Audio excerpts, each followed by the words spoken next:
A primavera está a chegar e com ela novos ritmos de leitura. Leia artigos de opinião e receba acesso antecipado a todos os episódios de Podcast Plus. Acompanhe a atualidade ao minuto. Assine hoje o Observador com até 58% de desconto e habilite-se a ganhar uma tote bag e um voucher da Livraria Almedina. Tudo em observador.pt. Horas.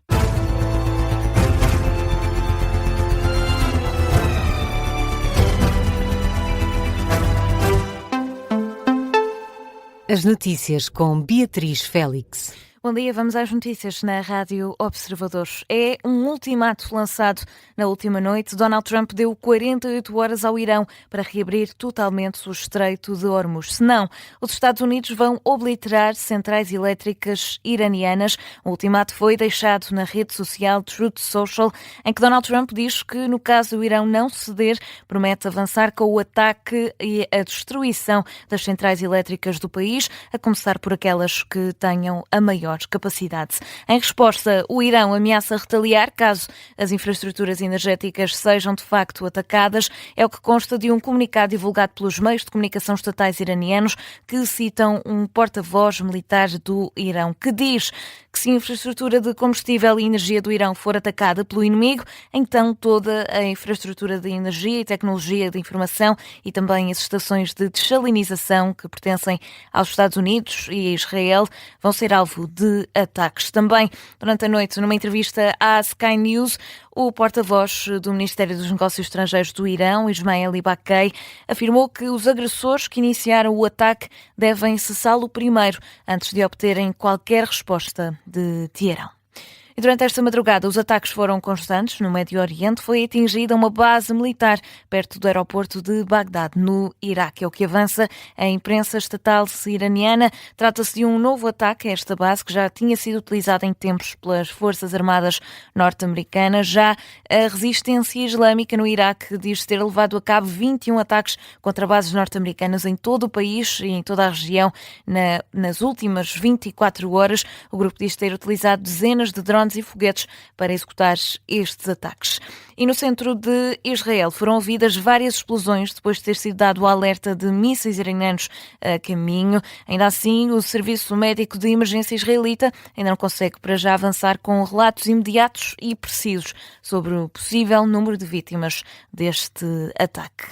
E com a continuidade do conflito, $150 é o preço a que o barril de petróleo pode chegar se a guerra no Irão se prolongar por mais 10 dias, pelo menos, é o que diz um especialista no setor energético, está ligado ao Instituto de Engenharia e Tecnologia do Irão.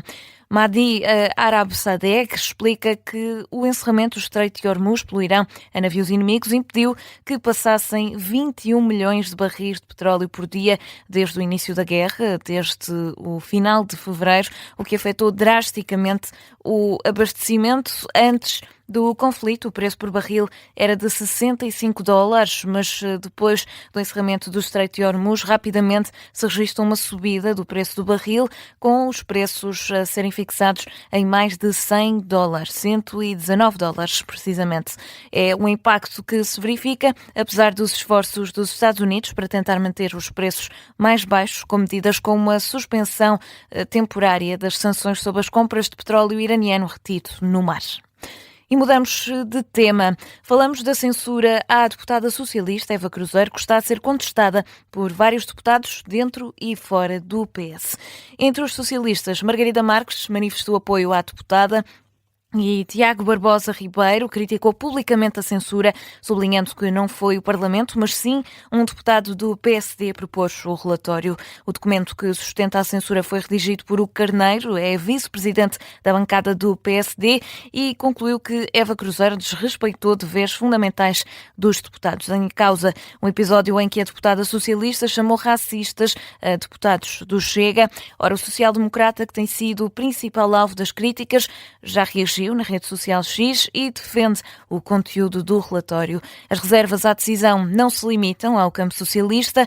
Falamos de Cristóvão Norte, deputado do PSD, que também contestou publicamente a censura parlamentar e saiu em defesa da deputada Eva Cruzeiros. Este é um artigo assinado pelo editor adjunto de política do Observador, Miguel Santos Carrapatoso, e que pode ler com mais detalhe no site do Observador.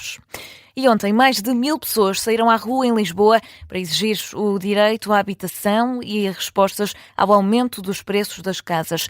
A manifestação começou no topo da Avenida da Liberdade, junto ao Marquês de Pombal, e caminhou até à Praça dos Restauradores, um protesto que foi organizado pela plataforma Casa para Viver, não só em Lisboa, mas também em outras de 15 cidades.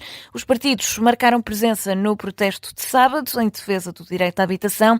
Paulo Raimundo, secretário-geral do PCP, foi um dos líderes partidários a participar na descida até à Avenida da Liberdade. Aliás, atira críticas ao governo que acusa de apostar na especulação imobiliária. As medidas todas que tomaram, o pacote fiscal que fez aprovar com o Chega, e agora, como disse, não bastasse ainda haver mais uma nova lei para acabar com o resto, que é para aumentar os despejos. E portanto nós temos uma situação onde essas pessoas estão aqui hoje aqui em Lisboa, em vários pontos do país, no Porto, em vários pontos do país, estão a exigir uma coisa tão simples que é casas para viver. E o governo quer é casas para especular. É isso, a realidade é essa. Quanto mais medidas o governo avança, mais as casas sobem e mais as rendas sobem. Ora, isso não pode ser.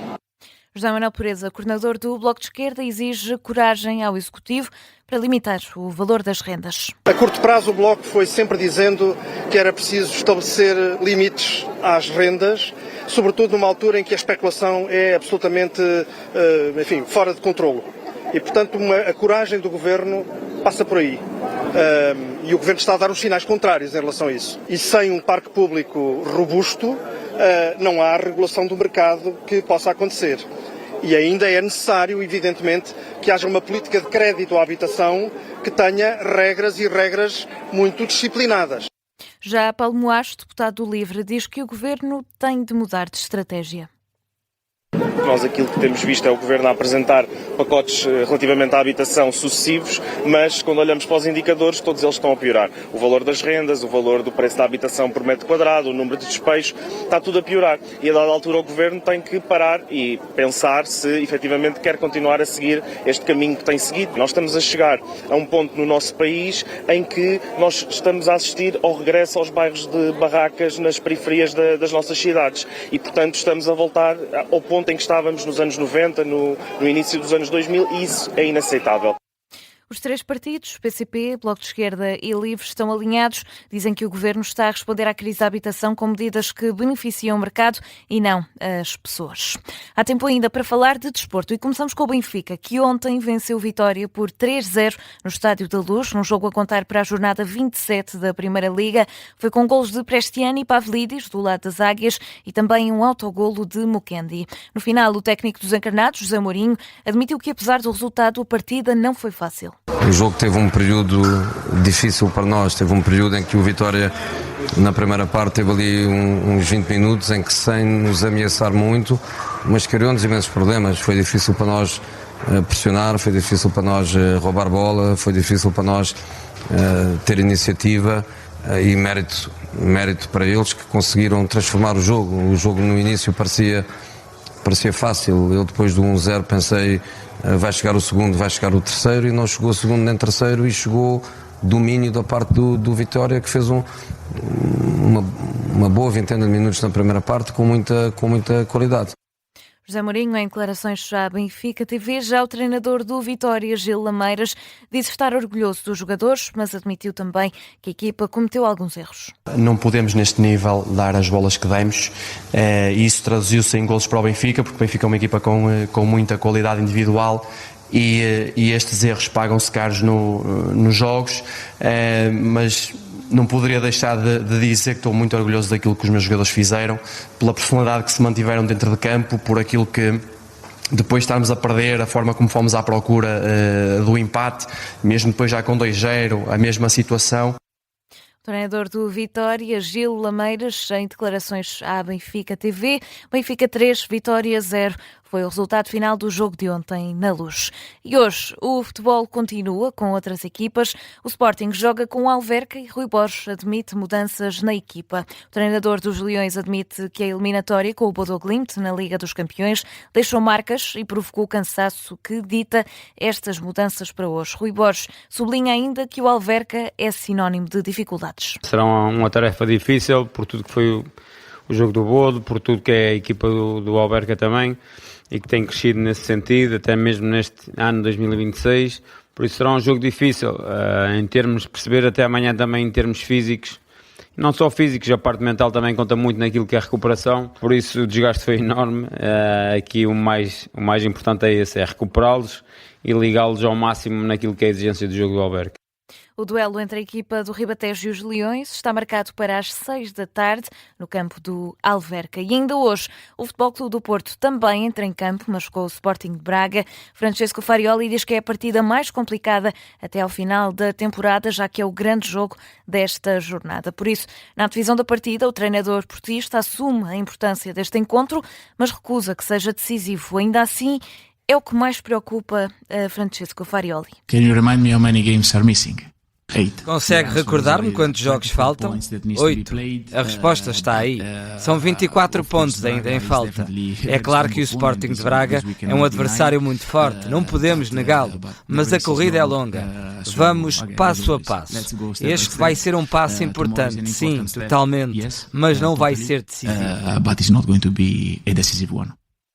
O jogo entre o Sporting Braga e o Futebol Clube do Porto é mais tarde, está marcado para as 8h30 da noite no Estádio Municipal de Braga.